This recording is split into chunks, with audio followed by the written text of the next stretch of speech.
ಕರ್ನಾಟಕದ ಪ್ರಾಗೈತಿಹಾಸಿಕ ಇತಿಹಾಸ ಅತ್ಯಂತ ಪ್ರಮುಖವಾಗಿದ್ದು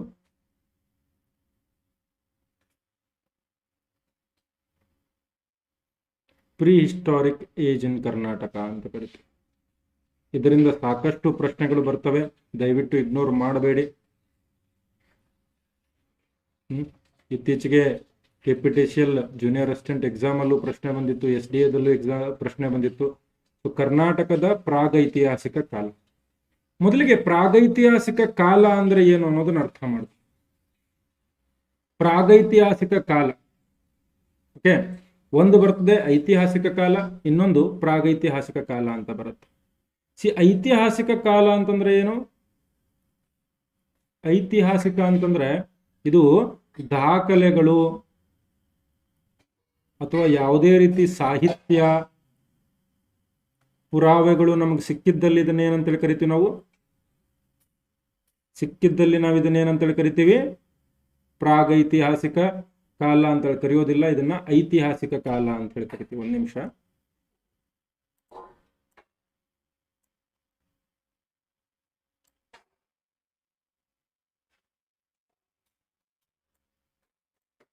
ಓಕೆ, ಇದನ್ನ ಏನಂತ ಕರಿತೀವಿ? ಎಲ್ಲಿ ನಮಗೆ ದಾಖಲೆಗಳು ಮತ್ತು ಸಾಹಿತ್ಯ ಪುರಾವೆಗಳು ಸಿಗ್ತವೆ ಆ ಕಾಲವನ್ನ ಏನಂತ ಕರಿತೀವಿ? ಐತಿಹಾಸಿಕ ಕಾಲ. ಯಾವ ಕಾಲದಲ್ಲಿ ನಮಗೆ ಯಾವುದೇ ರೀತಿ ದಾಖಲೆಗಳು ಸಿಕ್ಕಿಲ್ಲ, ಅಲ್ಲಿಯ ಜನರಿಗೆ ಯಾವುದೇ ರೀತಿಯ ಬರಹಗಳು ತಿಳಿದಿರಲಿಲ್ಲ, ಸ್ಕ್ರಿಪ್ಟ್ ತಿಳಿದಿರಲಿಲ್ಲ, ಅಂತಹ ಕಾಲವನ್ನು ನಾವೇನಂತ ಕರಿತೀವಿ? ಪ್ರಾಗೈತಿಹಾಸಿಕ ಕಾಲ. ಸೊ ಬೇಸಿಕಲಿ ಪ್ರಾಗೈತಿಹಾಸಿಕ ಕಾಲ ಅಂತಂದ್ರೆ ಏನು? ಅವ್ರಿಗಿನ್ನೂ ಓದು ಬರಹ ಇವೆಲ್ಲ ಬರ್ತಿರ್ಲಿಲ್ಲ. ಸೊ ಯಾವುದೇ ಲಿಖಿತ ದಾಖಲೆಗಳು ಸಿಗದೇ ಇದ್ದಲ್ಲಿ ಅದನ್ನ ನಾವೇನಂತ ಕರಿತೀವಿ? ಲಿಖಿತ ದಾಖಲೆಗಳು ಸಿಗದೇ ಇದ್ದಲ್ಲಿ ಅದನ್ನ ಏನಂತ ಕರಿತೀವಿ ನಾವು? ಪ್ರಾಗೈತಿಹಾಸಿಕ ಕಾಲ ಅಂತ ಹೇಳಿ ಕರಿತೀವಿ. ಎರಡಕ್ಕೂ ಡಿಫ್ರೆನ್ಸ್ ಗೊತ್ತಾಗಬೇಕು. Historic age, prehistoric age ಅಂತ ಹೇಳಿ. ಸೊ ಕರ್ನಾಟಕದಲ್ಲಿ ಪ್ರಾಗೈತಿಹಾಸಿಕ ಕಾಲದ ಯಾವ ಯಾವ ಯುಗಗಳು ಬರ್ತವೆ? ಯಾವ ಯಾವ ಯುಗಗಳು ಬರ್ತವೆ ಅಂತಂದ್ರೆ, ಕರ್ನಾಟಕದಲ್ಲಿ ನಾವು ಪ್ರಾಗೈತಿಹಾಸಿಕ ಕಾಲವನ್ನ ಶಿಲಾಯುಗ, ತಾಮ್ರಯುಗ ಮತ್ತು ಕಬ್ಬಿನ ಯುಗ ಅಂತ ಹೇಳಿ ಡಿವೈಡ್ ಮಾಡಬಹುದು. ಎಷ್ಟು ರೀತಿಯಲ್ಲಿ? ಮೊದಲಿಗೆ ಬರೋದು ಶಿಲಾಯುಗ. ಶಿಲಾಯುಗ ಅಂತಂದ್ರೆ ಏನು? Stone age.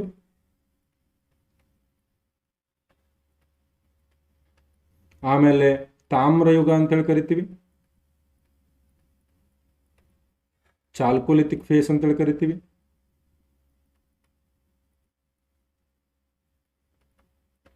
ಆಮೇಲೆ ನಮ್ಮಲ್ಲಿ ಕಬ್ಬಿನ ಯುಗ ಅಂತ ಕರಿತೀವಿ, ಐರನ್ ಏಜ್. ಈ ಕಬ್ಬಿನ ಯುಗದಲ್ಲಿ ವಿಶೇಷತೆ ಏನು ಅಂತಂದ್ರೆ, ನಮ್ಮಲ್ಲಿ ಎಲ್ಲಾ ಹಂತಗಳು ಸ್ಪಷ್ಟವಾಗಿ ಕಂಡು ಬಂದಿಲ್ಲ. ಯಾಕಂತಂದ್ರೆ ಉಳಿದ ಭಾರತದಲ್ಲಿ ಆಲ್ರೆಡಿ ವೇದಗಳ ಕಾಲದ ನಾಗರಿಕತೆ ಆರಂಭವಾದಾಗ, ಸಿಂಧೂ ನಾಗರಿಕತೆ ಆರಂಭವಾದಾಗ ನಮ್ಮಲ್ಲಿ ಯಾವ ರೀತಿ ಕಲ್ಚರ್ ಇತ್ತು? ಆಶ್ಮೌಂಡ್ ಕಲ್ಚರ್ಗಳು ಅಂತ ಕರಿತೀವಿ. ಕರ್ನಾಟಕದಲ್ಲಿ ಯಾವ ರೀತಿಯ ಒಂದು ಯುಗ ಇತ್ತು ಅಂತಂದ್ರೆ ಆಶ್ಮೌಂಡ್ ಕಲ್ಚರ್, ಬೃಹತ್ ಶಿಲಾಯುಗ, ಮೆಗಾಲಿಥಿಕ್ ಕಲ್ಚರ್ ಅಂತ ಹೇಳಿ ಕೂಡ ಕರಿತೀವಿ. ಅವು ಏನು? ಮೆಗಾಲಿಥಿಕ್ ಅಂದ್ರೆ ಏನು? ಆಶ್ಮೌಂಡ್ ಅಂದ್ರೆ ಏನು? ಬೂದಿ ದಿಬ್ಬ ಸಂಸ್ಕೃತಿ ಅಂದ್ರೆ ಏನು? ಬೃಹತ್ ಶಿಲಾಯುಗ ಅಂತಂದ್ರೆ ಏನು ಅನ್ನೋದನ್ನ ನಾವು ಮುಂದಿನ ಭಾಗದಲ್ಲಿ ನೋಡೋಣ. ಸೊ ಮೊದಲಿಗೆ ಯಾವ ಯುಗದ ಅಧ್ಯಯನವನ್ನ ಮಾಡೋಣ ನಾವು? ಮೊದಲಿಗೆ ಯಾವ ಯುಗದ ಅಧ್ಯಯನವನ್ನ ಮಾಡಲಿಕ್ಕೆ ಆರಂಭ ಮಾಡೋಣ? ಶಿಲಾಯುಗದ ಅಧ್ಯಯನವನ್ನ ಮಾಡಲಿಕ್ಕೆ ಆರಂಭ ಮಾಡೋಣ. ಮೊದಲಿಗೆ ಯಾವ ಯುಗದ ಅಧ್ಯಯನ? ಶಿಲಾಯುಗದ ಅಧ್ಯಯನ. ಸೊ ಸಬ್ಹೆಡಿಂಗ್ ತಗೊಳ್ಳಿ, ಶಿಲಾಯುಗ.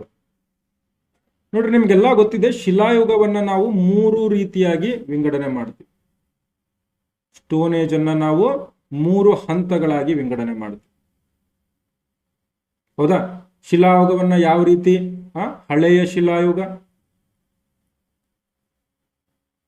ಹಳೆಯ ಶಿಲಾಯುಗ ಅಥವಾ ಪ್ಯಾಲಿಯೋಲಿಥಿಕ್ ಏಜು. ಇದು ಕೂಡ ಪ್ರಶ್ನೆ ಆಗ್ಬೋದು ನಿಮಗೆ ಭಾರತ ಇತಿಹಾಸದಲ್ಲಿ, ನಾನು ಮುಂದೆ ಹೇಳ್ತೀನಿ. ಹಳೆಯ ಶಿಲಾಯುಗ ಅಂತೇಳಿ ಕರಿತಿದ್ದು ಸುಮಾರು ಕ್ರಿಸ್ತ ಪೂರ್ವ 2,50,000 ವರ್ಷಗಳಿಂದ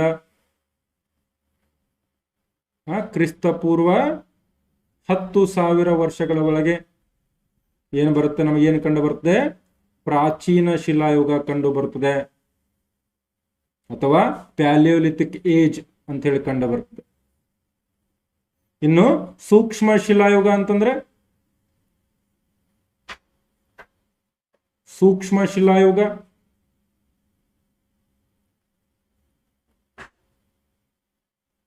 ಸೂಕ್ಷ್ಮ ಶಿಲಾಯುಗ ಅಂತಂದ್ರೆ ನಾವೇನಂತ ಕರಿತೀವಿ, ಮೆಸೋಲಿಥಿಕ್ ಏಜ್. ಮೆಸೋಲಿಥಿಕ್ ಏಜು, ಈ ಮೆಸೋಲಿಥಿಕ್ ಏಜ್ ಅಂತಂದ್ರೆ ಹೆಚ್ಚು ಕಡಿಮೆ ಕ್ರಿಸ್ತ ಪೂರ್ವ 10,000ದಿಂದ ಸುಮಾರು ಕ್ರಿಸ್ತ ಪೂರ್ವ 4,000ದವರೆಗೆ. ಇನ್ನು ಕೊನೆಯದಾಗಿ ನವಶಿಲಾಯುಗ ಅಂತ ತಿಳ್ಕೊಂಡವರು. ನವಶಿಲಾಯುಗ ಅಂತಂದ್ರೆ ನಿಯೋಲಿಥಿಕ್. ನಿಯೋಲಿಥಿಕ್ ಎಲ್ಲಿಂದ ಎಲ್ಲಿವರೆಗೆ ಕಂಡು ಬರ್ತದೆ, ಕ್ರಿಸ್ತ ಪೂರ್ವ 7,000ದಿಂದ 1,000ದವರೆಗೆ. ಸೊ ಶಿಲಾಯುಗವನ್ನ ನಾವು 3 ಹಂತಗಳಾಗಿ ವಿಂಗಡಣೆ ಮಾಡ್ತೀವಿ. ಮೊದಲನೇದು ಹಳೆಯ ಶಿಲಾಯುಗ. ಕೆಲವೊಂದು ಕಡೆ ಕ್ರಿಸ್ತ ಪೂರ್ವ 5 ಲಕ್ಷ ವರ್ಷದಿಂದ ಅಂತ ಕೊಟ್ಟಿರ್ತಾರೆ, ನೋ ಪ್ರಾಬ್ಲಮ್. 2,50,000 ವರ್ಷದಿಂದ 10,000 ವರ್ಷದವರೆಗೆ. ಈ ಪ್ಯಾಲಿಯೋಲಿಥಿಕ್ ಅನ್ನೋ ಶಬ್ದವನ್ನ ನೀಡಿದವರು ಯಾರು?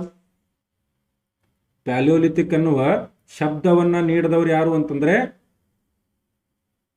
ಯಾರು? ಜಾನ್ ಲುಬಾಕ್ ಅಂತ ಹೇಳಿ. ಆಮೇಲೆ ಸೂಕ್ಷ್ಮ ಶಿಲಾಯುಗ ಬರ್ತದೆ, ಮೆಸೋಲಿಥಿಕ್ ಏಜು, ಆಮೇಲೆ ನವಶಿಲಾಯುಗ. ನವಶಿಲಾಯುಗ. ಸೊ ಈ ಯುಗಗಳನ್ನ ನಾವು 3 ಹಂತದಲ್ಲಿ ವಿಂಗಡಣೆ ಮಾಡ್ತೀವಿ.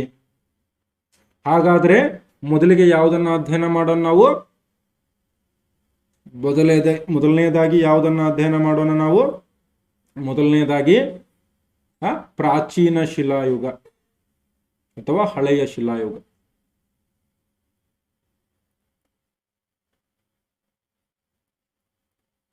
Palaeolithic age.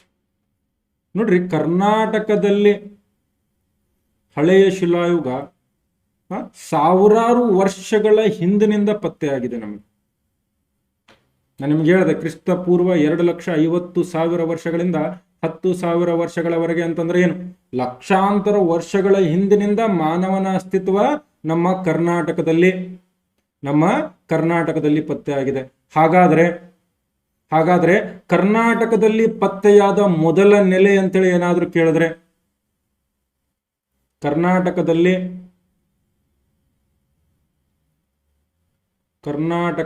ಪತ್ತೆಯಾದ ಪ್ರಾಚೀನ ಶಿಲಾಯುಗದ ಮೊದಲ ನೆಲೆ ಯಾವ್ದು ಹೇಳ್ರಿ? ಇಲ್ಲೇ ಕನ್ಫ್ಯೂಸ್ ಆಗೋದು ನೀವು. ಪ್ರಾಚೀನ ಶಿಲಾಯುಗದ ಮೊದಲ ನೆಲೆ ಯಾವುದು ಅಂತೇಳಿ ಕೇಳಿದ್ರೆ ಯಾವ್ದಂತ ಹೇಳ್ಬೇಕಿಲ್ಲಿ? ಮೊದಲ ನೆಲೆ ಯಾವುದು? Very good. ಬಳ್ಳಾರಿ ಹತ್ರ ಇರತಕ್ಕಂತಹ ಕುಡುತಿನಿ ಮತ್ತು ಕಪ್ಪಗಲ್ ಅಂತೇಳಿ 2 ಗ್ರಾಮಗಳು ಬರ್ತವೆ. ಇವುಗಳನ್ನ ಶೋಧಿಸಿದವರು ಯಾರು? ಕ್ಯುಬೋಲ್ಡ್ ಅಂತ ಹೇಳಿ. ನೆಲೆಗಳನ್ನ ಶೋಧಿಸಿದ್ದು ಯಾರು? ಕ್ಯುಬೋಲ್ಡ್. ಹಾಗಾದ್ರೆ ಪ್ರಶ್ನೆ ಏನಂತ ಬರಬಹುದು? ಕರ್ನಾಟಕದಲ್ಲಿ ಪತ್ತೆಯಾದ ಮೊದಲ ಶಿಲಾಯುಗದ ಅವಶೇಷ ಅಂತ ಕೇಳಿದ್ರೆ, ಮೊದಲ ಶಿಲಾಯುಗದ ಅವಶೇಷ ಯಾರು ಪತ್ತೆ ಮಾಡಿದ್ರು ಅಂತಂದ್ರೆ 1842ರಲ್ಲಿ ರಾಯಚೂರಿನ ಲಿಂಗಸಗೂರು ಅಂತ ಹೇಳಿ. ಇಲ್ಲಿ ಲಿಂಗಸಗೂರಿನಲ್ಲಿ ಏನು ಪತ್ತೆಯಾಗಿತ್ತು? ಒಂದು ಕೈಕೊಡಲಿ ಪತ್ತೆಯಾಗಿತ್ತು. ಹ್ಯಾಂಡ್ ಆಕ್ಸ್ ಅಂತ ಹೇಳಿ ಕರಿತೀವಿ ಇಂಗ್ಲಿಷ್ನಲ್ಲಿ, ಕೈಕೊಡಲಿ. ಇದನ್ನ ಕಂಡಿಡಿದವರು ಯಾರು? ಪ್ರಿಮ್ರೋಸ್ ಅಂತ ಹೇಳಿ. ಇದು KPTCL ಜೂನಿಯರ್ ಅಸಿಸ್ಟೆಂಟ್ 2022ರ ಪ್ರಶ್ನೆ. ಕರ್ನಾಟಕದಲ್ಲಿ ಪತ್ತೆಯಾದ ಮೊದಲ ಅವಶೇಷವನ್ನ ಶೋಧಿಸಿದವರು ಯಾರು ಅಂತ ಕೇಳಿದ್ದಾರೆ. ಹೌದಾ? ಯಾರು ಅಂತ ಕೇಳಿದ್ರೆ ಯಾರಂತ ಹೇಳಬೇಕು? ಪ್ರಿಮ್ರೋಸ್ ಅವರು ಶೋಧಿಸಿದ್ದಾರೆ, ಬೇರೆ ಯಾರು ಅಲ್ಲ, ಪ್ರಿಮ್ರೋಸ್ ಅವರು ಶೋಧಿಸಿದ್ದಾರೆ. ಇದು ಕೂಡ ನಿಮಗೆ ನೆನಪಿನಲ್ಲಿರಲಿ, ಪ್ರಿಮ್ರೋಸ್. ಎಲ್ಲಿ? ರಾಯಚೂರಿನ ಲಿಂಗಸಗೂರಿನಲ್ಲಿ. ಏನು? ಕೈಕೊಡಲಿ, ಹ್ಯಾಂಡ್ ಆಕ್ಸ್ ಅಂತ ಕರಿತೀವಿ. ಕೈಕೊಡಲಿ ಮೊಟ್ಟ ಮೊದಲ ಬಾರಿಗೆ ಪತ್ತೆಯಾಗಿದ್ದು. ಕೈಕೊಡಲಿ ಮೊಟ್ಟ ಮೊದಲ ಬಾರಿಗೆ ಪತ್ತೆಯಾಗಿದ್ದು. ಹಾಗಾದ್ರೆ ಭಾರತದ ಮೊದಲ ಅವಶೇಷವನ್ನ ಕಂಡುಹಿಡಿದವರು ಯಾರು? ಅದು ಪ್ರಶ್ನೆ ಬೇರೆ. ಮತ್ತು ಭಾರತದಲ್ಲಿ ಪ್ರಾಚೀನ ಶಿಲಾಯುಗದ ಮೊದಲ ಅವಶೇಷ ಕಂಡುಹಿಡಿದವರು ಯಾರು? ಭಾರತದಲ್ಲಿ ಪ್ರಾಚೀನ ಶಿಲಾಯುಗದ ಮೊದಲ ಅವಶೇಷ ಕಂಡುಹಿಡಿದವರು ಯಾರು?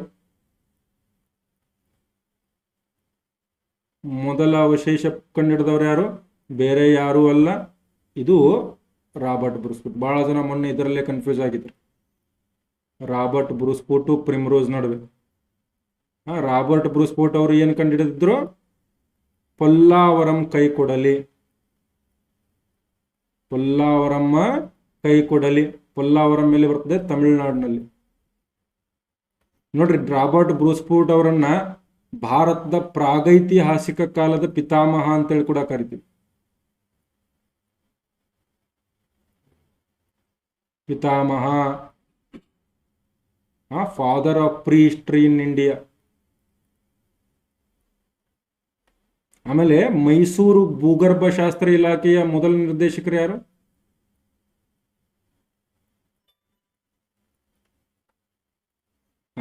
ಮೈಸೂರಿನ 1893ರಲ್ಲಿ ದಿವಾನ್ ಶೇಷಾದ್ರಿ ಅಯ್ಯರ್ ಅವರು ಮೈಸೂರು ಶಾಸ್ತ್ರ ಇಲಾಖೆಯನ್ನ ಆರಂಭ ಮಾಡ್ತಾರೆ 1893ದಲ್ಲಿ. ಇದರ ಮೊದಲ ನಿರ್ದೇಶಕ ಯಾರು ಅಂತೇಳಿ ಕೇಳ್ತಾರೆ ಪ್ರಶ್ನೆ. ಇದರ ಮೊದಲ ನಿರ್ದೇಶಕರು ಯಾರು? ಬೇರೆ ಯಾರು ಅಲ್ಲ, once again Robert Bruce Foote. Robert Bruce Foote ನೆನಪಲ್ಲಿಟ್ಕೊಳ್ಳಿ. ಕರ್ನಾಟಕದ ಮೊದಲ ಪ್ರಾಚೀನ ಶಿಲಾಯುಗದ ಅವಶೇಷ ಕಂಡುಹಿಡಿದವರು ರಾಬರ್ಟ್ ಬ್ರೂಸ್ಫುಟ್ ಅಲ್ಲ, ಪ್ರಿಮ್ರೋಸ್. ಭಾರತದ್ದು ಅಂತೇಳಿ ಕೇಳಿದ್ರೆ, ಭಾರತದ್ದು ಅಂತ ಕೇಳಿದ್ರೆ ಯಾರಂತ ಹೇಳಬೇಕು? Robert Bruce Foote. ಪ್ರಾಗೈತಿಹಾಸಿಕ ಕಾಲದ ಪಿತಾಮಹ ಅಂತ ಕೇಳಿದ್ರೆ ಯಾರಂತ ಹೇಳಬೇಕು? Robert Bruce Foote. ಎಲ್ಲ ನಿಮಗೆ ಗೊತ್ತಿರಲಿ, ಪ್ರಮುಖ ಪ್ರಶ್ನೆ. ಹಾಗಾದ್ರೆ ಕರ್ನಾಟಕದ ಅತ್ಯಂತ ಪ್ರಾಚೀನ ಅವಶೇಷಗಳು ಎಲ್ಲಿ ಕಂಡು ಬರ್ತವೆ ಅಂತಂದ್ರೆ ಕೃಷ್ಣಾ ನದಿಯ ದಂಡೆಯ ಮೇಲೆ ಕಂಡು ಬರ್ತವೆ. ಕೃಷ್ಣಾ ನದಿಯ ದಂಡೆಯ ಮೇಲೆ ಕಂಡು ಬರ್ತವೆ. ಓಕೆ. ಪ್ರಾಚೀನ ಶಿಲಾಯುಗನ ನಿಮ್ಗೆ ಆಲ್ರೆಡಿ ಹೇಳಿದೆ. ಎಲ್ಲಿಂದ ಎಲ್ಲಿವರೆಗಿತ್ತು? ಸ್ಟೋನೇಜ್, ಓಲ್ಡ್ ಸ್ಟೋನೇಜ್ ಅಂತ ಹೇಳಿ ಕರಿತೀವಿ, ಅಥವಾ ಪ್ಯಾಲಿಯೋಲಿಥಿಕ್ ಏಜ್. ಹಳೆಯ ಶಿಲಾಯುಗ ಹೆಚ್ಚು ಕಡಿಮೆ ಕ್ರಿಸ್ತಪೂರ್ವ 2.5 ಲಕ್ಷದಿಂದ 2.5 ಲಕ್ಷ ವರ್ಷಗಳಿಂದ 10,000 ವರ್ಷ ಒಳಗೆ ಇತ್ತು ಅಂತ ಹೇಳಿದೆ. ನಮ್ಮಲ್ಲಿ ಮೊಟ್ಟ ಮೊದಲ ಬಾರಿಗೆ ಈ ಅವಶೇಷಗಳು ಸಿಕ್ಕಿದ್ದು ಕೃಷ್ಣಾ ನದಿಯ ದಂಡೆಯ ಮೇಲೆ. ಇದು ಎಂತಹ ಕಾಲ? ಇದು ಪ್ಲೀಸ್ಟೋಸೀನ್ ಹಿಮಯುಗ ಕಾಲ ಅಂತೇಳಿ ಕರೀತಾರೆ ಇದನ್ನು. ಇದು ಯಾವ ಕಾಲ? ಪ್ಲೀಸ್ಟೋಸೀನ್ ಹಿಮಯುಗ. ಇನ್ನು ಮಾನವ ಏನಾಗಿದ್ದ? ಮಾನವ ಇನ್ನು ಹೋಮೋಸೇಪಿಯನ್ ಆಗಿರಲಿಲ್ಲ. ಮಾನವ ಇನ್ನು ಹೋಮೋ ಎರೆಕ್ಟಸ್ ಆಗಿದ್ದ. ಏನಾಗಿದ್ದ ಮಾನವ? ಆಗ ಹೋಮೋ ಎರೆಕ್ಟಸ್ ಆಗಿದ್ದ. ಇನ್ನು ಈಗ ಹೆಂಗಿದೀವಲ್ಲ ಹಿಂಗಿರ್ಲಿಲ್ಲ. ಹಿಮಯುಗ ಅಂತಂದ್ರೆ ಏನು? ವಿಶ್ವದ ಹೆಚ್ಚಿನ ಪ್ರದೇಶ ಹಿಮದಿಂದ ಆವೃತವಾಗಿತ್ತು. ಹೆಚ್ಚಿನ ಪ್ರದೇಶ ಹಿಮದಿಂದ ಆವೃತವಾಗಿತ್ತು. ಸೊ ಹೀಗಾಗಿ ಮಾನವ ಏನು ಮಾಡ್ತಿದ್ದ? ಬೇಟೆಯಾಡ್ತಿದ್ದ ಮತ್ತು ಆಹಾರ ಸಂಗ್ರಹಣೆ ಮಾಡ್ತಾ ಇದ್ದ. ಎಲ್ಲಿ ವಾಸವಾಗ್ತಿದ್ದ ಅಂತಂದ್ರೆ ಗುಹೆಗಳಲ್ಲಿ ವಾಸವಾಗ್ತಿದ್ದ. ಗುಹೆಗಳಲ್ಲಿ ವಾಸ ಮಾಡ್ತಿದ್ದ. ಈ ಗೆಡ್ಡೆ, ಗೆಣಸು, ಪ್ರಾಣಿಗಳು ಇವನ್ನ ತಿಂದು ಬದುಕ್ತಾ ಇದ್ದ. ಆಮೇಲೆ ಎಂತಹ ಆಯುಧಗಳನ್ನ ಬಳಸ್ತಾ ಇದ್ದ? ಕಲ್ಲಿನ ಆಯುಧಗಳು. ಯಾವ ಕಲ್ಲು ಅಂತೇಳಿ ಕೂಡ ಕೇಳಿದರೆ, ಯಾವ ಕಲ್ಲಿನ ಆಯುಧಗಳು? ಕ್ವಾಡ್ಜೈಟ್ ಕಲ್ಲುಗಳು ಅಂತೇಳಿ ಕರಿತೀನಿ. ಕ್ವಾಡ್ಜೈಟ್ ಕಲ್ಲು. ಅದಕ್ಕೆ ಈ ಕಾಲದ ಮಾನವನನ್ನ ಏನಂತೇಳಿ ಕರಿತೀವಿ? ಕ್ವಾಡ್ಜೈಟ್ ಮ್ಯಾನ್ ಅಂತೇಳಿ ಕರಿತೀವಿ.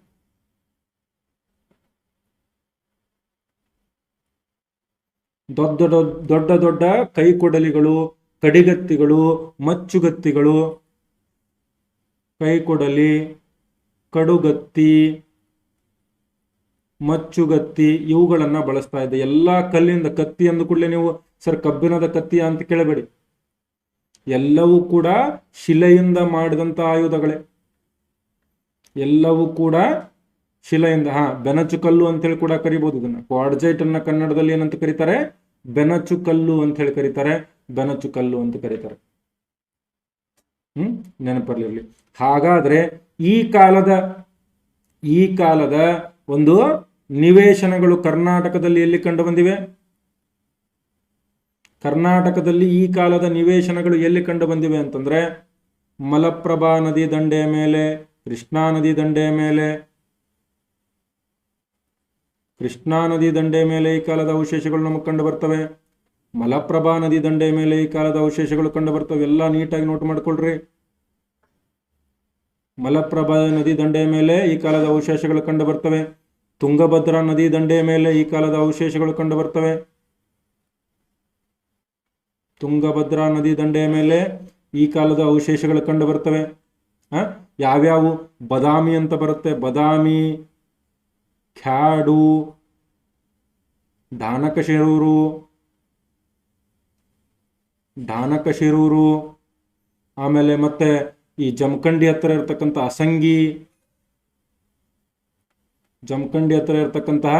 ಅಸಂಗಿ, ಅದರಲ್ಲಿ ವಿಶೇಷವಾಗಿ ಅನಗವಾಡಿ ಅಂತ ಬರುತ್ತೆ. ಅನಗವಾಡಿ ಎಲ್ಲಿ? ಬಾಗಲಕೋಟೆ ಜಿಲ್ಲೆಯಲ್ಲಿ. ಇಲ್ಲಿ ಆಯುಧ ತಯಾರಿಕಾ ಕೇಂದ್ರ ಇತ್ತು ಅಂತೇಳಿ ಇತಿಹಾಸಕಾರರು ಗಮನಿಸಿದ್ದಾರೆ. ಅನಗವಾಡಿಯಲ್ಲಿ ಏನಿತ್ತು? ಆಯುಧ ತಯಾರಿಕಾ ಕೇಂದ್ರ ಇತ್ತು. ವೆಪನ್ಗಳನ್ನ ಮ್ಯಾನುಫ್ಯಾಕ್ಚರ್ ಮಾಡ್ತಾ ಇದ್ರು. ಈ ಕಲ್ಲಿನ ದೊಡ್ಡ ದೊಡ್ಡ ಕಲ್ಲು ತಂದು ಅವುಗಳನ್ನ ಕೆತ್ತಿ ಚೂಪಾದ ವೆಪನ್ಗಳನ್ನ ಇಲ್ಲಿ ನಾವು ನೋಡ್ತೀವಿ. ಯಾದಗಿರಿ ಜಿಲ್ಲೆ ಹುಣಸಗಿ ಕೂಡ ಒಂದು ಬಹಳ ಇಂಪಾರ್ಟೆಂಟ್ ಸೈಟು. ಯಾದಗಿರಿ ಜಿಲ್ಲೆಯಲ್ಲಿ ಹುಣಸಗಿ ಅಂತೇಳಿ ಗ್ರಾಮ ಇದೆ. ಸೊ ಇದು ಕೂಡ ನಮಗೆ ಪ್ರಾಚೀನ ಶಿಲಾಯುಗದ ಒಂದು ನೆಲೆ ಅಂತೇಳಿ ಹೇಳಬಹುದು. ಕಲಬುರಗಿ ಜಿಲ್ಲೆಯಲ್ಲಿ ಇಸಾಂಪುರ ಅಂತ ಬರ್ತದೆ. ಕಲಬುರಗಿ ಜಿಲ್ಲೆಯಲ್ಲಿ ಇಸಾಂಪುರ ಅಂತ ಬರ್ತದೆ. ಇದು ಕೂಡ ಪ್ರಾಚೀನ ಶಿಲಾಯುಗದ ನೆಲೆ. ಇವಷ್ಟೇ ಯಾಕೆ? ಕಿಬ್ಬನಹಳ್ಳಿ,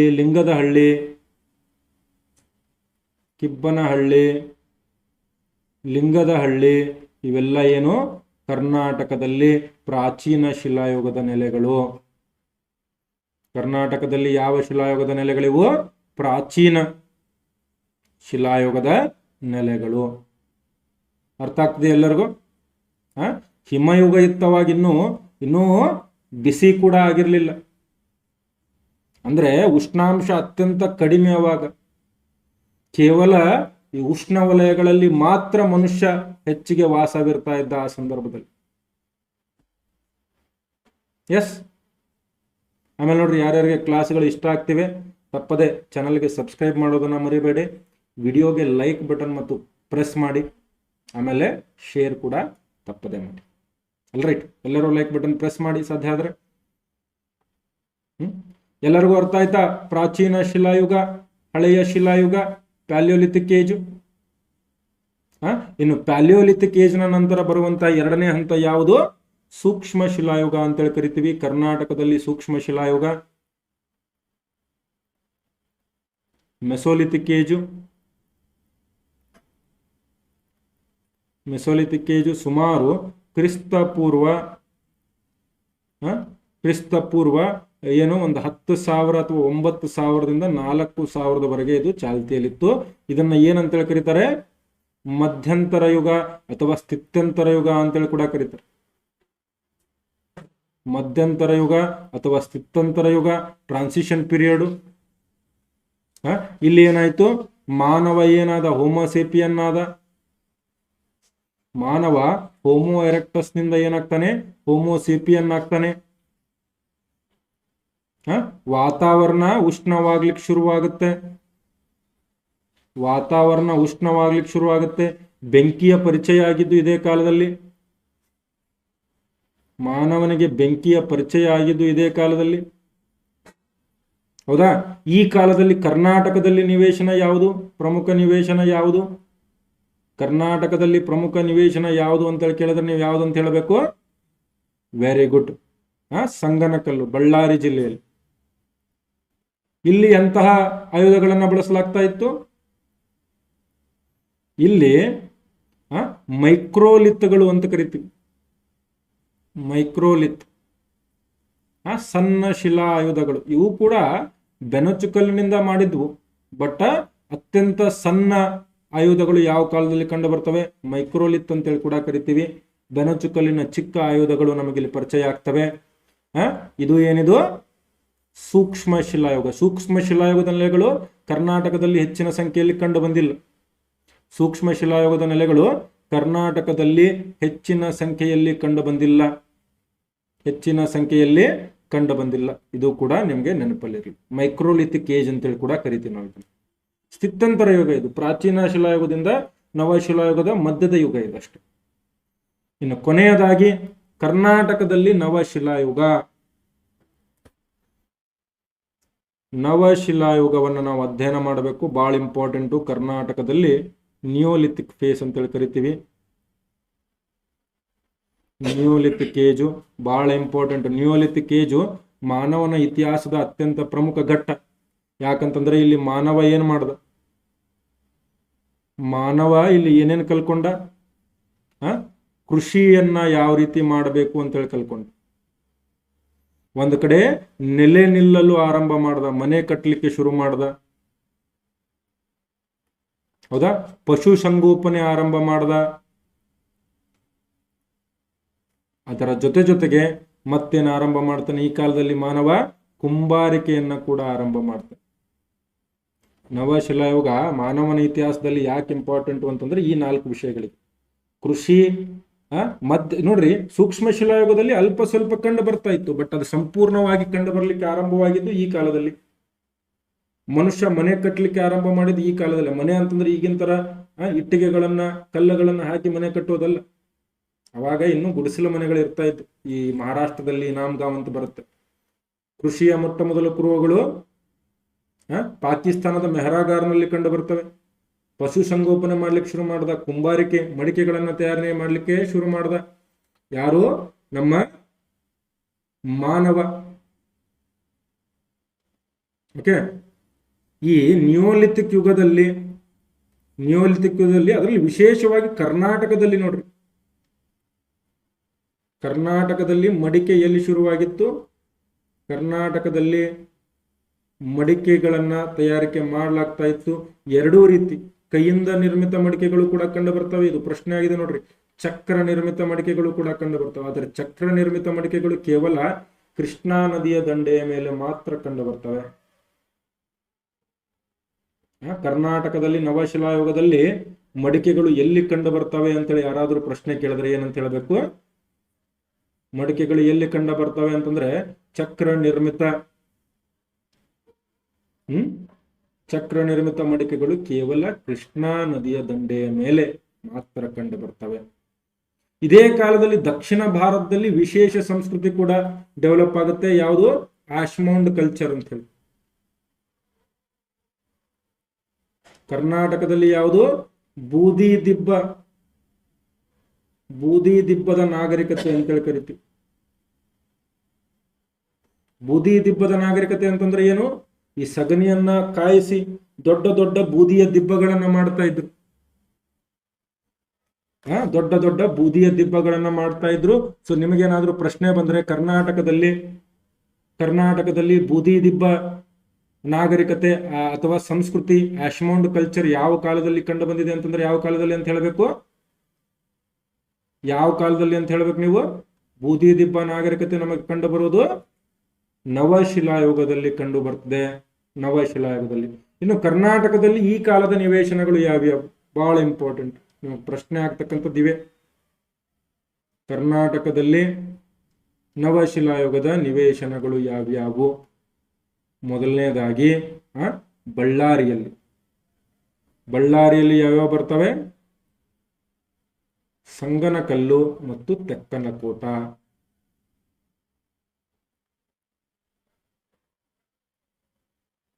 ಬಹಳ ಇಂಪಾರ್ಟೆಂಟು. ನವಶಿಲಾಯುಗದ ನಿವೇಶನಗಳು ಯಾವ್ಯಾವು?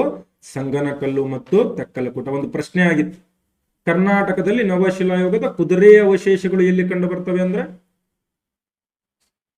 ಕುದುರೆಯ ಅವಶೇಷಗಳು ಎಲ್ಲಿ ಕಂಡು ಬರ್ತವೆ ಅಂತಂದ್ರೆ ಸಂಗನಕಲ್ಲಿನಲ್ಲಿ ಕಂಡು ಬರ್ತವೆ. ಮನೆಯಲ್ಲಿ ಕಂಡು ಬರ್ತದೆ, ಅಥವಾ ಹುರುಳಿಕಾಳು ಅಂತಂದ್ರೆ ಹಾರ್ಸ್ ಗ್ರಾಮ್ ಅಂತ ಕರಿತೀವಿ. ಹುರುಳಿಕಾಳಿನ ಅವಶೇಷಗಳು ಎಲ್ಲಿ ಕಂಡು ಬರ್ತವೆ ಅಂತಂದ್ರೆ ಅನ್ಸಗೆನ ಬಳ್ಳಾರಿಯ ತೆಕ್ಕಲಕೂಟದಲ್ಲಿ. ಇನ್ನು ರಾಯಚೂರಿನಲ್ಲಿ ಬರ್ತವೆ ಮಸ್ಕಿ, ಪಿಕ್ಲಿ ಹಾಳು. ರಾಯಚೂರಿನ ಪ್ರಮುಖ ನೆಲೆಗಳು ಯಾವ್ಯಾವು? ಮಸ್ಕಿ ಮತ್ತು ಪಿಕ್ಲಿ ಹಾಳು ಅಂತ. ಪಿಕ್ಲಿ ಹಾಳು. ಇನ್ನು ಕೊಪ್ಪಳದಲ್ಲಿ ಹಿರೇಬೆನಕಲ್ ಅಂತ ಬರುತ್ತೆ. ಕೊಪ್ಪಳದಲ್ಲಿ ಹಿರೇಬೆನಕಲ್ ಅಂತ ಬರುತ್ತೆ.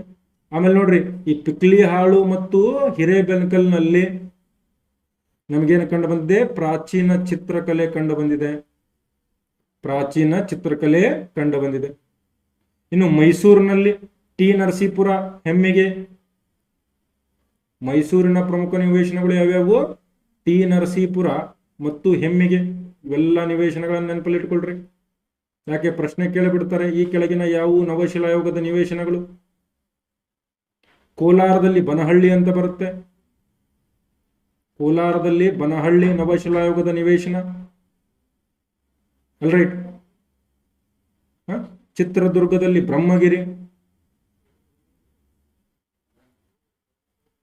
ಚಿತ್ರದುರ್ಗದಲ್ಲಿ ಬ್ರಹ್ಮಗಿರಿ. ಇವೆಲ್ಲ ನಿವೇಶನಗಳು ಬಹಳ ಇಂಪಾರ್ಟೆಂಟ್. ಇನ್ನೊಂದು 2 ನಿವೇಶನ ಇದೆ, ನಾನು ನೆಕ್ಸ್ಟ್ ಸ್ಲೈಡ್ ಅಲ್ಲಿ ಹೇಳ್ತೀನಿ. ಬೇಗ ಈ ಸ್ಲೈಡ್ ಅನ್ನ ಕಾಪಿ ಡೌನ್ ಮಾಡ್ಕೊಳ್ಳಿ.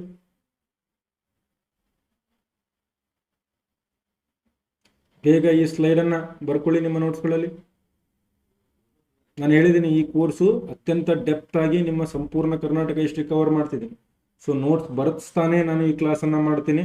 ಸೊ ಎಲ್ಲರೂ ತಪ್ಪದೆ ನೋಟ್ಸ್ಗಳನ್ನು ಕೂಡ ಮಾಡ್ಕೊಳ್ಳಿ.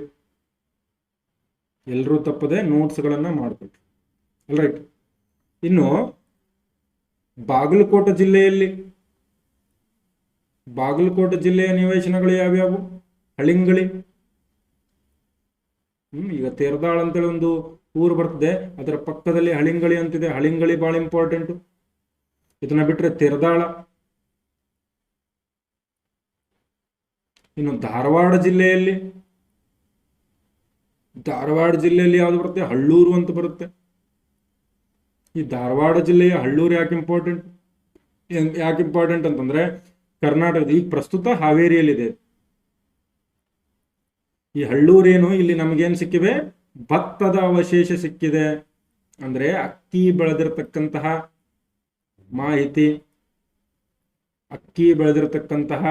ಮಾಹಿತಿ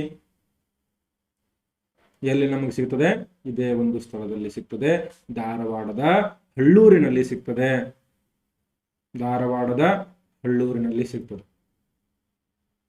ಅರ್ಥ ಆಗ್ತಿದೆಯಲ್ಲ ಎಲ್ರಿಗೂ? ಎಸ್. ಇದಾದ ನಂತರ ನೆಕ್ಸ್ಟ್ ಕರ್ನಾಟಕದಲ್ಲಿ ಯಾವ ಯುಗವನ್ನ ಅಧ್ಯಯನ ಮಾಡೋಣ? ಕರ್ನಾಟಕದಲ್ಲಿ ತಾಮ್ರಯುಗ. ಕರ್ನಾಟಕದಲ್ಲಿ ತಾಮ್ರಯುಗದ ನಿವೇಶನಗಳು ಹೆಚ್ಚು ಕಂಡು ಬಂದಿಲ್ಲ. ಒಂದೇ ಒಂದು ನಿವೇಶನ ಕಂಡು ಬಂದಿದೆ, ಅದನ್ನು ಹೇಳ್ತೀನಿ ನಾನು, ಚಾಲ್ಕೊಲಿಥಿಕ್ ಫೇಸ್.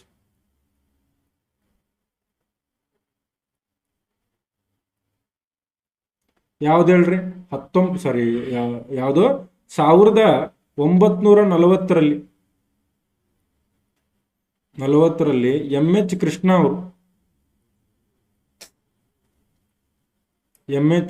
ಅವರು 1940ರಲ್ಲಿ ಈ ಚಿತ್ರದುರ್ಗದ ಬ್ರಹ್ಮಗಿರಿ ಅಂತಿದೆ, ಅಲ್ಲಿ ಹಲವಾರು ಕಂಚಿನ ಕೊಡಲಿಗಳನ್ನ ಗುರುತಿಸಿದ್ದಾರೆ. ಚಿತ್ರದುರ್ಗದ ಬ್ರಹ್ಮಗಿರಿಯಲ್ಲಿ ಏನು ಗುರುತಿಸಿದ್ದಾರೆ? ಹಲವಾರು ಕಂಚಿನ ಕೊಡಲಿಗಳನ್ನು ಗುರುತಿಸಿದ್ದಾರೆ.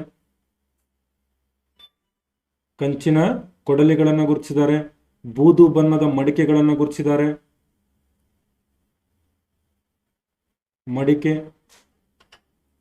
ಇವನ್ ಕಲ್ಲಿನ ಆಯುಧಗಳು ಸಿಕ್ಕಿವೆ. ಸೊ ಕರ್ನಾಟಕದ ಅತ್ಯಂತ ಪ್ರಮುಖವಾದ ತಾಮ್ರಯುಗದ ನಿವೇಶನ ಯಾವುದು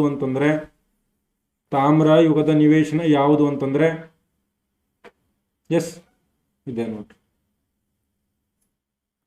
ಓಕೆ, ಕ್ಲಿಯರ್? ಈ ನೋಡ್ರಿ, ಇಷ್ಟೇ ಪ್ರಾಗೈತಿಹಾಸ ಇರೋದು ಬಹಳ ಜಾಸ್ತಿ ಇಲ್ಲ ಕರ್ನಾಟಕದಲ್ಲಿ. ಕರ್ನಾಟಕದಲ್ಲಿ ಪ್ರಾಗೈತಿಹಾಸ ಸಿಕ್ಕಾಪಟ್ಟೆ ದೊಡ್ಡದಿಲ್ಲ, ಬಹಳ ಕಡಿಮೆ ಇದೆ. ಒಂದು ಪ್ರಶ್ನೆ ಕಡ್ಡಾಯವಾಗಿ ಇಲ್ಲಿಂದ ಬರುವಂತ ಚಾನ್ಸಸ್ ಇದೆ. ಸೊ ಹೀಗಾಗಿ ಈ ಪ್ರಶ್ನೆಯನ್ನು ಇಷ್ಟು ಪಾಯಿಂಟ್ಗಳನ್ನು ನೀವು ಓದ್ಕೊಂಡ್ಬಿಟ್ರೆ ನೀವು ಪರ್ಫೆಕ್ಟ್ ಆಗಿ ಏನ್ ಮಾಡ್ಬೋದು, ಎಕ್ಸಾಮ್ ಅನ್ನ ಕ್ಲಿಯರ್ ಮಾಡ್ಬೋದು. ಅರ್ಥ ಆಯ್ತಾ? ಇನ್ನು ಕರ್ನಾಟಕದಲ್ಲಿ ಕಬ್ಬಿನ ಯುಗ ನೋಡ್ರಿ. ಕರ್ನಾಟಕದಲ್ಲಿ ಕಬ್ಬಿನ ಯುಗ,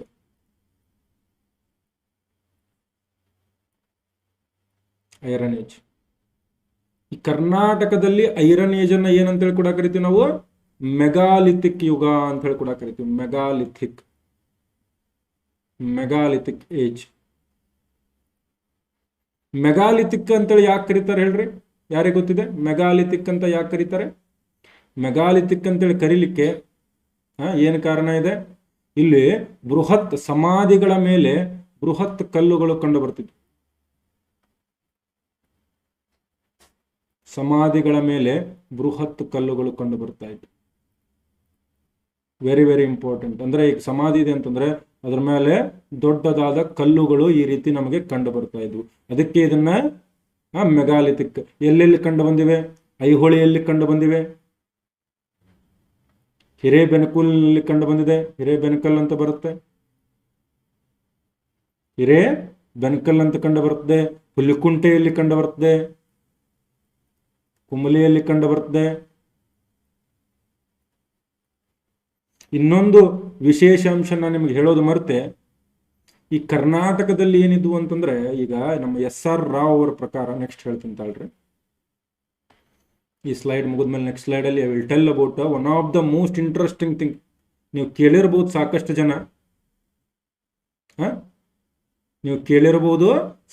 ಜನ, ಬಟ್ ವಿಶೇಷವಾದ ಸಂಗತಿ ಏನಂತಂದ್ರೆ, ಈ ಸಿಂಧೂ ನದಿ ನಾಗರಿಕತೆ ಇತ್ತು ಗೊತ್ತಾ? ಈ ಸಿಂಧೂ ನದಿ ನಾಗರಿಕತೆಗೆ ಚಿನ್ನ ಎಲ್ಲಿಂದ ಹೋಗ್ತಾ ಇತ್ತು?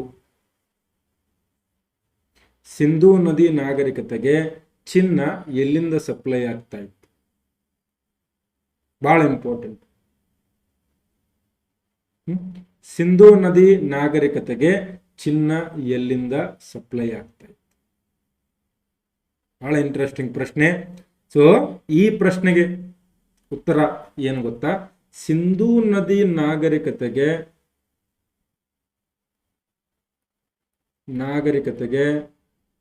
ಚಿನ್ನ ಏನಿದೆ, ಈ ಚಿನ್ನವನ್ನ ಎಲ್ಲಿಂದ ಸಪ್ಲೈ ಮಾಡ್ತಾ ಇದ್ರು? ನಮ್ಮ ಕರ್ನಾಟಕದ ನವಶಿಲಾಯುಗದ ಮಾನವರು. ನವಶಿಲಾಯುಗ ಸಂಸ್ಕೃತಿಯ ಜನರು ಎಲ್ಲಿ? ನಮ್ಮ ಯಾವುದರಿಂದ?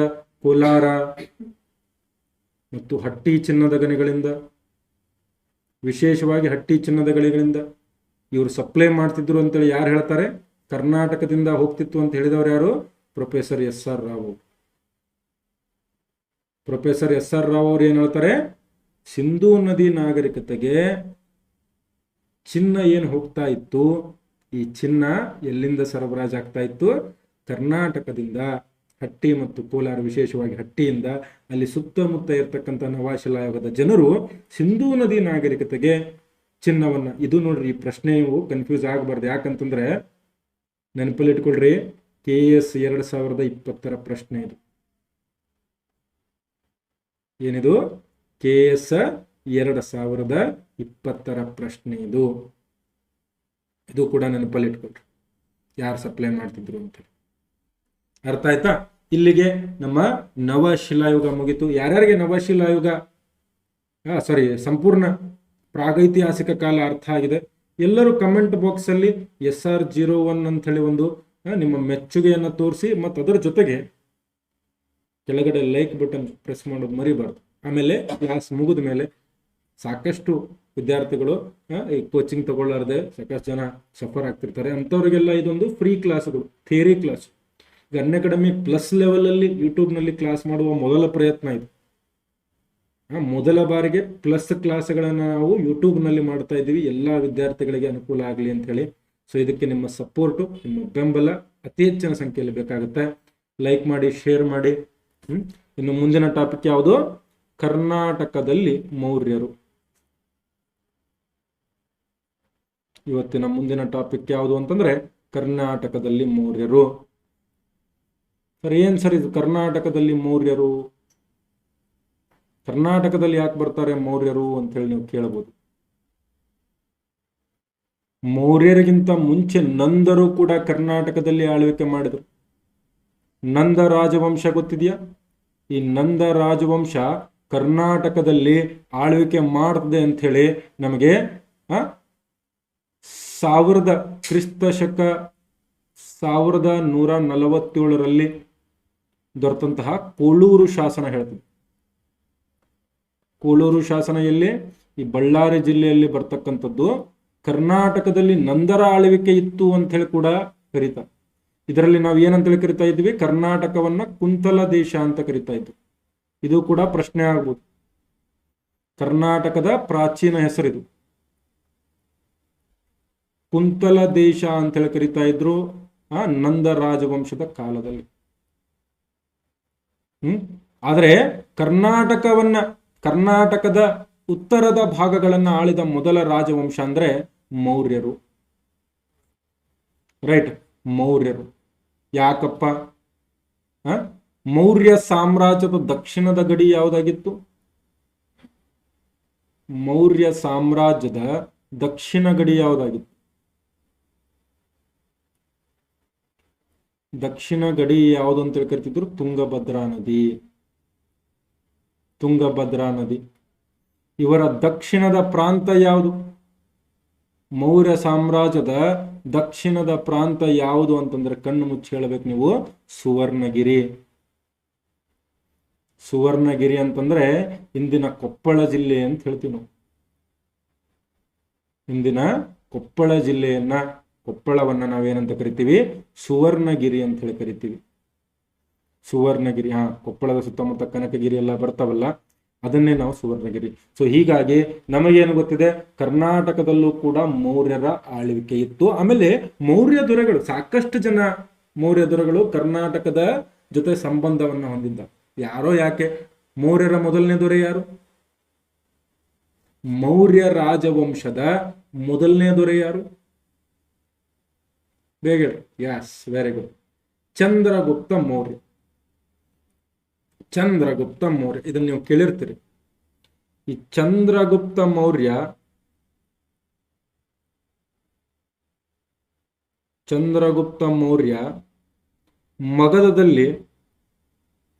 ಮಗಧದಲ್ಲಿ 12 ವರ್ಷ ಕ್ಷಾಮ ಆಗಿರ್ತದೆ. ಮಗಧದಲ್ಲಿ ಎಷ್ಟು ವರ್ಷಗಳ ಕ್ಷಾಮ ಆಗಿರ್ತದೆ? ಮಗಧದಲ್ಲಿ 12 ವರ್ಷಗಳ ಕ್ಷಾಮ ಆಗಿರ್ತದೆ. ಈ 12 ವರ್ಷಗಳ ಕ್ಷಾಮದ ಸಂದರ್ಭದಲ್ಲಿ ಯಾರ ಜೊತೆ? ಭದ್ರಬಾಹುವಿನ ಜೊತೆ. ಭದ್ರಬಾಹು ಜೊತೆಗೆ ಎಲ್ಲಿಗೆ ಬರ್ತಾನೆ? ನಮ್ಮ ಕರ್ನಾಟಕದ ಶ್ರವಣ ಬೆಳಗೊಳಕ್ಕೆ ಬರ್ತಾನೆ. ಶ್ರವಣ ಬೆಳಗೊಳಕ್ಕೆ ಬಂದು ಇಲ್ಲಿ ಏನು ಮಾಡ್ತಾನೆ? ಸಲ್ಲೇಖನ ವೃತ್ತ ಕೈಗೊಳ್ತಾನೆ. ಶ್ರವಣ ಬೆಳಗೊಳಕ್ಕೆ ಬಂದು ಯಾವ ವೃತ್ತವನ್ನ ಕೈಗೊಳ್ತಾನೆ? ಸಲ್ಲೇಖನ ವೃತ್ತವನ್ನ ಕೈಗೊಳ್ತಾನೆ ಅಂತ ಹೇಳಿ ನಮಗೆ ಮಾಹಿತಿ ಇದೆ. ಓಕೆ, ಬಹಳ ಇಂಪಾರ್ಟೆಂಟ್. ಓಕೆ, ಇದರಲ್ಲಿ ಅದಷ್ಟೇ ಅಲ್ಲ, ಇವನು ಚಂದ್ರಗುಪ್ತ ಮೌರ್ಯ ಕರ್ನಾಟಕದಲ್ಲಿ ಯಾವ ಬಸದಿಯನ್ನ ಕಟ್ಟಿಸ್ದ ಅಂತಂದ್ರೆ ಚಂದ್ರಗಿರಿ ಬಸದಿ. ಇದರ ಬಗ್ಗೆ ನಮಗೆ ಮಾಹಿತಿ ಎಲ್ಲಿಂದ ಬರುತ್ತಪ್ಪ? ಇವನು ಕರ್ನಾಟಕಕ್ಕೆ ಬಂದಿದ್ದ ಅನ್ನೋ ಮಾಹಿತಿ ಎಲ್ಲಿಂದ ಬರುತ್ತೆ ನಮಗೆ? Very good. ಹೇಮಚಂದ್ರನ ಪರಿಶಿಷ್ಟ ಪರ್ವನ. ಇದು ಕೂಡ ಪ್ರಶ್ನೆ ಆಗ್ಬೋದು. ಹೇಮಚಂದ್ರನ ಜೈನ ಕೃತಿ ಪರಿಶಿಷ್ಟ ಪರ್ವನದಲ್ಲೂ ಇದ್ರ ಬಗ್ಗೆ ಮಾಹಿತಿ ಇದೆ. ಇದಷ್ಟೇ ಯಾಕೆ? ಶಿವಕೋಟೆ ಆಚಾರ್ಯರ ಒಡ್ಡಾರಾಧನೆಯಲ್ಲೂ ಕೂಡ ಇದರ ಬಗ್ಗೆ ಮಾಹಿತಿ ಇದೆ. ಶಿವಕೋಟಾಚಾರ್ಯರ ಒಡ್ಡಾರಾಧನೆಯಲ್ಲೂ ಕೂಡ ಇದರ ಬಗ್ಗೆ ಮಾಹಿತಿ ಇದೆ. ಒಡ್ಡಾರಾಧನೆಯಲ್ಲೂ ಕೂಡ ಇದರ ಬಗ್ಗೆ ಮಾಹಿತಿ ಇದೆ. ಈ ಕವಟಪುರ ಬೆಟ್ಟ ಅಂತ ಬರುತ್ತೆ. ಈ ಕವಟಪುರ ಬೆಟ್ಟದಲ್ಲೇ ಬಂದು ವಾಸವಾಗಿದ್ರು. ಸೊ ಕರ್ನಾಟಕ ಮೌರ್ಯರ ರಾಜವಂಶದ ಜೊತೆಗೆ ಸಂಬಂಧವನ್ನ ಹೊಂದಿತ್ತು. ಇದರ ಬಗ್ಗೆ ಇನ್ನೂ ಹೆಚ್ಚಿನ ಮಾಹಿತಿ ನಮಗೆ ಯಾವಾಗ ಸಿಗುತ್ತೆ ಅಂತಂದ್ರೆ ಅಶೋಕನ ಶಿಲಾಶಾಸನಗಳ ಅಧ್ಯಯನ ಮಾಡಿದಾಗ. ಇದರ ಬಗ್ಗೆ ಇನ್ನೂ ಹೆಚ್ಚಿನ ಮಾಹಿತಿ ನಮಗೆ ಎಲ್ಲಿ ಕಂಡು ಬರ್ತದೆ ಅಂತಂದ್ರೆ ಅಶೋಕನ ಶಿಲಾಶಾಸನಗಳ ಬಗ್ಗೆ ಅಧ್ಯಯನ ಮಾಡೋದು. ಅಶೋಕನ ಶಿಲಾಶಾಸನಗಳು ಬಹಳಷ್ಟು ಅಶೋಕನ ಶಿಲಾಶಾಸನಗಳು ಕರ್ನಾಟಕದಲ್ಲಿ ಕಂಡು ಬಂದಿವೆ. ಓಕೆ, ಎಲ್ಲಿ ಕಂಡು ಬಂದಿವೆ, ಯಾವ್ಯಾವ ಸ್ಥಳಗಳಲ್ಲಿ ಕಂಡು ಬಂದಿವೆ, ಎಲ್ಲಿ ಕಂಡು ಬಂದಿದೆ, ಯಾವ್ಯಾವ ಸ್ಥಳಗಳಲ್ಲಿ ಕಂಡು ಬಂದಿದೆ, ಎಕ್ಸ್ಪ್ಲೇನ್ ಮಾಡ್ತೀನಿ. ಕರ್ನಾಟಕದಲ್ಲಿ ಬಹಳ ಇಂಪಾರ್ಟೆಂಟ್ ಆಗಿರ್ತಕ್ಕಂಥ ಪ್ರಶ್ನೆ ಇದು, ಸಾಕಷ್ಟು ಬಾರಿ ಕೇಳ್ತಾರೆ.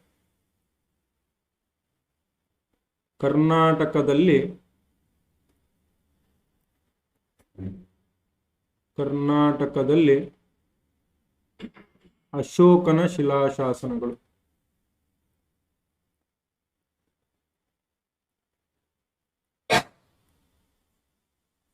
ಅಶೋಕನ ಶಿಲಾಶಾಸನಗಳು ಯಾವ ಯಾವ ಸ್ಥಳದಲ್ಲಿ ಕಂಡು ಬಂದಿವೆ?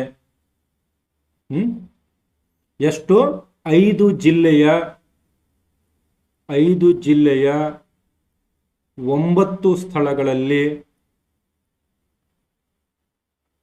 ಒಟ್ಟು 14 ಶಿಲಾಶಾಸನಗಳು. ಆಕ್ಚುಲಿ ನೋಡೋದಾದ್ರೆ 17 ಅಂತ ಹೇಳಬಹುದು, ಬ್ರಾಕೆಟ್ ಅಲ್ಲಿ 17 ಅಂತ ಬರ್ಕೊಳ್ರಿ. ಸೊ 14 ಶಿಲಾಶಾಸನಗಳು ನಮಗೆ ಕಂಡು ಬಂದಿವೆ. ಅಶೋಕ ಬೌದ್ಧ ಧರ್ಮದ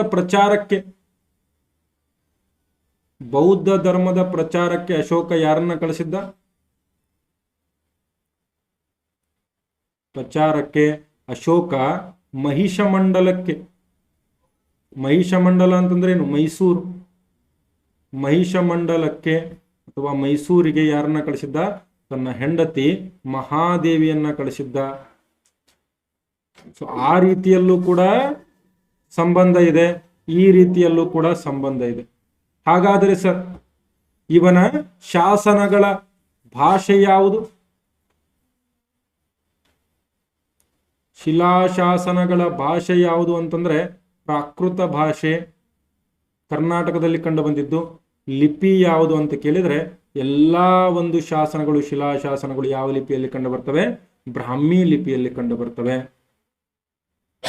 ಕರ್ನಾಟಕದಲ್ಲಿ ಅಶೋಕನ ಎಲ್ಲಾ ಶಿಲಾಶಾಸನಗಳು ಬ್ರಾಹ್ಮಿ ಲಿಪಿಯಲ್ಲಿ ಕಂಡು ಬರ್ತವೆ. ಬ್ರಾಹ್ಮಿ ಲಿಪಿಯಲ್ಲಿ ಕಂಡು ಬರ್ತವೆ. ಸೊ ಒಂದೊಂದಾಗಿ ನೋಡೋಣ. ಮೊದಲನೇದಾಗಿ ಅದ್ಭುತವಾದ ಜಿಲ್ಲೆ ಕಲಬುರಗಿಗೆ ಹೋಗೋಣ. ಕಲಬುರಗಿಯಲ್ಲಿ ಒಂದು ಸ್ಥಳ ಇದೆ, ಸನ್ನತಿ ಅಂತ ಹೇಳಿ. ಯಾವ ನದಿ ದಂಡೆಯ ಮೇಲೆ? ಭೀಮಾ ನದಿ ದಂಡೆಯ ಮೇಲೆ. ಇಲ್ಲಿ ಅಶೋಕನ ಮುಖ್ಯ ಮತ್ತು ಗೌಣ ಶಿಲಾಶಾಸನಗಳು ಕಂಡು ಬರ್ತವೆ.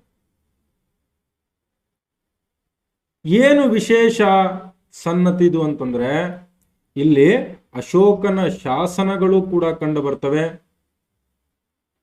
ಪ್ಲಸ್ ಶಾತವಾಹನ ಕಾಲದ ಸ್ತೂಪಗಳು ಕೂಡ ಕಂಡು ಬರ್ತವೆ.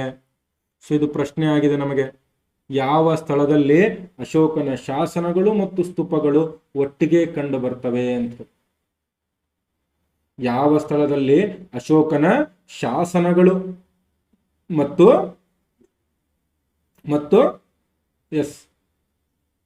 ಒಂದೇ ಸ್ಥಳಗಳಲ್ಲಿ ಸ್ತೂಪಗಳು ಒಂದೇ ಸ್ಥಳದಲ್ಲಿ ಎಲ್ಲಿ ಕಂಡು ಬರ್ತವೆ ಅಂತಂದ್ರೆ ಸನ್ನತಿ.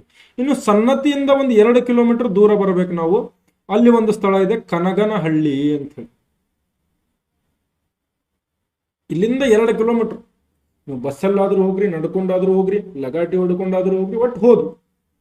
ಇಲ್ಲಿ ನಮಗೆ ಏನು ಕಂಡು ಬರ್ತದೆ? ಅಶೋಕನ ಉಬ್ಬು ಶಿಲ್ಪ ಕಂಡು ಬರ್ತದೆ. ಅಶೋಕನ ಉಬ್ಬು ಶಿಲ್ಪ. ಇದರಲ್ಲಿ ಅಶೋಕನನ್ನ ಏನಂತೇಳಿ ಕರೆದಿದ್ದಾರೆ? ರಾನ್ಯೋ ಅಶೋಕ ಅಂತೇಳಿ ಕರೆದಿದ್ದಾರೆ. ಇದು ಪ್ರಶ್ನೆ ಆಗುತ್ತೆ ನೋಡ್ರಿ. ಅಶೋಕನನ್ನ ಯಾವ ಶಾಸನದಲ್ಲಿ ರಾನ್ಯೋ ಅಶೋಕ ಎಂದು ಕರೆದಿದ್ದಾರೆ? ರಾನ್ಯೋ ಅಶೋಕ ಎಂದು ಯಾವ ಶಾಸನದಲ್ಲಿ ಕರೆದಿದ್ದಾರೆ ಅಥವಾ ಯಾವ ಸ್ಥಳದಲ್ಲಿ ಪತ್ತೆಯಾಗಿದೆ ಅಶೋಕನ ಉಬ್ಬು ಶಿಲ್ಪ ಅಂತಂದ್ರೆ ಬೇರೆ ಯಾವುದೂ ಅಲ್ಲ. ಯಾವುದು ಅಂತ ಹೇಳ್ತೀವಿ? ರಾನ್ಯೋ ಅಶೋಕ. ರಾನ್ಯೋ ಅಶೋಕ ಅಂತಂದ್ರೆ ಏನ್ ಸರ್ ಅಂತಂದ್ರೆ ರಾಜ ಅಶೋಕ ಅಂದಂಗೆ. ರಾಣ್ಯ ಅಶೋಕ ಅಂತಂದ್ರೆ ಬೇಸಿಕಲಿ ಏನು, ರಾಜ ಅಶೋಕ ಅಂತ ಹೇಳಿ. ಇನ್ನು ಎರಡನೇ ಅತ್ಯಂತ ಪ್ರಮುಖವಾದಂತಹ ಸೈಟು ರಾಯಚೂರು ಜಿಲ್ಲೆಯಲ್ಲಿ ಬರುತ್ತೆ. ರಾಯಚೂರು ಜಿಲ್ಲೆಯ ಮಸ್ಕಿ ಅಂತ ಹೇಳಿ. ಈ ಮಸ್ಕಿ ಶಾಸನವನ್ನ 1915ರಲ್ಲಿ ಚಾರ್ಲ್ಸ್ ಬೇಡನ್ ಅನ್ನೋ ವ್ಯಕ್ತಿ ಶೋಧನೆ ಮಾಡಿದ. ಏನ್ ಸರ್ ವಿಶೇಷತೆ ಮಸ್ಕಿದು ಅಂತೇಳಿ ಕೇಳಿದ್ರೆ, ಮಸ್ಕಿಯ ವಿಶೇಷತೆ ಏನು ಗೊತ್ತಾ? ಇದರಲ್ಲಿ ಅಶೋಕನನ್ನ ದೇವನಾಂಪ್ರಿಯ ಪ್ರಿಯದಸ್ಸಿ ಅಂತೇಳಿ ಕರೆದಿದ್ದಾರೆ. ದೇವನಾಂಪ್ರಿಯ ಪ್ರಿಯದಸ್ಸಿ ಎಂದು ಯಾವ ಎಲ್ಲ ಪ್ರೀವಿಯಸ್ ಇಯರ್ ಪ್ರಶ್ನೆಗಳೇ, ನೀವು ಇಗ್ನೋರ್ ಮಾಡುವಂಗಿಲ್ಲ, ಪ್ರತಿಯೊಂದು ಕೂಡ ಇಂಪಾರ್ಟೆಂಟ್. ಅಶೋಕನನ್ನ ಏನಂತ ಕರೆದಿದ್ದಾರೆ? ದೇವನಾಂಪ್ರಿಯ ಪ್ರಿಯದಸ್ಸಿ. ಇನ್ನು ಚಿತ್ರದುರ್ಗದಲ್ಲಿ 3 ಸ್ಥಳಗಳಲ್ಲಿ ಕಂಡು ಬರ್ತದೆ. ಸಿದ್ದಾಪುರ,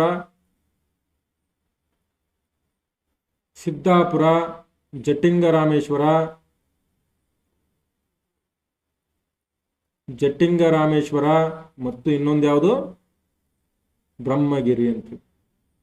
ಇದರಲ್ಲಿ ಬಹಳ ವಿಶೇಷ ಅಂದ್ರೆ ಬ್ರಹ್ಮಗಿರಿ. ಯಾಕೆ ಬಹಳ ವಿಶೇಷ? ಸುವರ್ಣಗಿರಿಯಿಂದ ಆರ್ಯಪುತ್ರನ ಮತ್ತು ಮಹಾಮಾತ್ರರ ವಚನಾನುಸಾರ ಇಸಿಲದ ಮಹಾಮಾತ್ರರಿಗೆ ಆರೋಗ್ಯವನ್ನ ವಿಚಾರಿಸಲು ಬರೆದ ಶಾಸನ ಅಂತೇಳಿ ಹೇಳ್ತೀನಿ. 1892ರಲ್ಲಿ BL ರೈಸ್ ಪತ್ತೆ ಮಾಡ್ತಾರೆ. ಇದು ಯಾಕೆ, ಏನಿದ್ರಲ್ಲಿ ಏನಂತ ಬರೆದಿದೆ ಈ ಶಾಸನದಲ್ಲಿ? ಸುವರ್ಣಗಿರಿಯಿಂದ ಆರ್ಯಪುತ್ರ ಮತ್ತು ಮಹಾಮಾತ್ರರ ವಚನಾನುಸಾರ ಇಸಿಲದ ಮಹಾಮಾತ್ರರಿಗೆ ಆರೋಗ್ಯವನ್ನ ವಿಚಾರಿಸಲು ಬರೆದ ಶಾಸನ ಅಂತ ಹೇಳ್ತಾರೆ. ಅಂದ್ರೆ ಇಲ್ಲಿ ಕನ್ನಡದ ಮೊದಲ ಶಬ್ದ ಇಸಿಲ ಇಲ್ಲೇ ಪತ್ತೆ ಆಗಿತ್ತು, ಕೋಟೆ ಒಳಗಿನ ಊರು.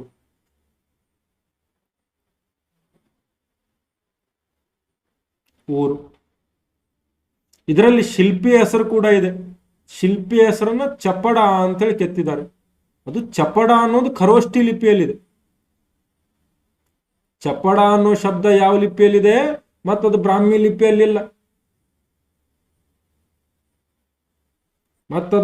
ಲಿಪಿಯಲ್ಲಿಲ್ಲ. ಇಲ್ಲಿದೆ. ಆಯ್ತಾ? ಇನ್ನು ಕೊಪ್ಪಳದಲ್ಲಿ ಎಲ್ಲೆಲ್ಲಿ ಸಿಕ್ಕಿದೆ ಅಂತಂದ್ರೆ ಬೇಗ ಬರ್ಕೊಳ್ಳಿ. ಇದೊಂದು ಸ್ಲೈಡ್ ರಿಪೀಟ್. ಏನ್ ರಿಪೀಟ್ ಮಾಡ್ಲಿ, ಅದು ಶಬ್ದನ? ಸುವರ್ಣಗಿರಿಯಿಂದ ಆರ್ಯಪುತ್ರನ ಮತ್ತು ಮಹಾಮಾತ್ರರ ವಚನಾನುಸಾರ ಇಸಿಲದ ಮಹಾಮಾತ್ರರಿಗೆ ಆರೋಗ್ಯವನ್ನ ವಿಚಾರಿಸಲು ಬರೆದ ಶಾಸನ. ಇಷ್ಟೇ. ಇನ್ನು ಕೊಪ್ಪಳ ಜಿಲ್ಲೆಯಲ್ಲಿ ಎಲ್ಲೆಲ್ಲಿ ಕಂಡು ಬರ್ತವೆ? ಪಾಲ್ಕಿಗುಂಡು ಮತ್ತು ಗವಿಮಠ.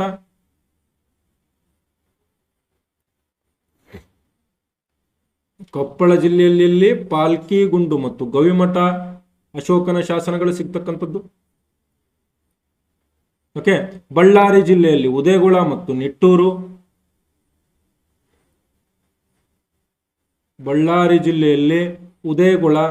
ನಿಟ್ಟೂರು. ಒಟ್ಟು ಎಷ್ಟು ಸ್ಥಳಗಳಾದವು? ಒಂದು ಸನ್ನತಿ ಆಯಿತು, ಒಂದು ನೆಕ್ಸ್ಟ್ ರಾಯಚೂರಿನಲ್ಲಿ ಮಸ್ಕಿ ಆಯಿತು, ಸಿದ್ದಾಪುರ, ಬ್ರಹ್ಮಗಿರಿ, ಜಟ್ಟಿಂಗರಾಮೇಶ್ವರ, ಪಾಲ್ಕಿಗುಂಡು, ಗವಿಮಠ, ಉದಯಗುಳ, ನಿಟ್ಟೂರು. ಎಷ್ಟು? 9 ಸ್ಥಳಗಳಾಯ್ತಾ? ಇಷ್ಟೇ ಸ್ಥಳಗಳಲ್ಲಿ ನಮಗೆ ಅಶೋಕನ ಶಿಲಾಶಾಸನಗಳು ಸಿಕ್ಕಿವೆ. ಇದಿಷ್ಟು ನಮಗೆ ಗೊತ್ತಿದ್ರೆ ಸರ್.